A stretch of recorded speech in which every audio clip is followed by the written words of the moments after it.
Hi, வாங்க ஒரு Indian style masala pasta எப்படி செய்கிறதுன்னு பார்க்கலாமா. பேனில் கொஞ்சம் ஆயில் மட்டும் ஆட் பண்ணிவிட்டு அது சாப் பண்ண பூண்டு, வெங்காயம், அப்புறமா பொடியாக கட் பண்ண பச்சை மிளகா எல்லாம் சேர்த்து நல்லா சாட்டே பண்ணிவிட்டு அது கொஞ்சம் கலர் சேஞ்ச் ஆன உடனே டொமேட்டோஸை ஆட் பண்ணுங்கள்.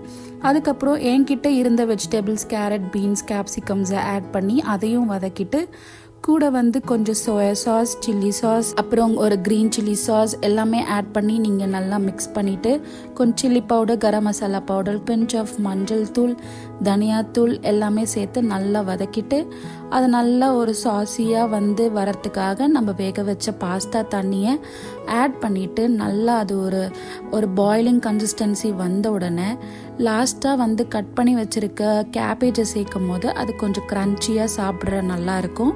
ஸோ அதையும் ஆட் பண்ணி நல்ல ஒரு மிக்ஸ் கொடுத்துட்ட பிறகு நம்ம வேக வச்ச பாஸ்தாவையும் அதில் ஆட் பண்ணிக்கோங்க.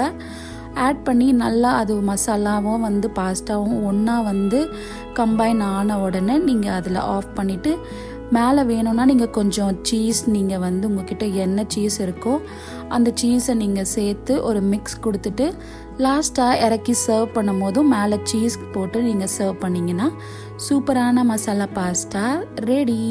ட்ரை பண்ணி பார்த்துட்டு எப்படி இருக்குன்னு கமெண்ட்ஸில் சொல்லுங்கள். பாய்.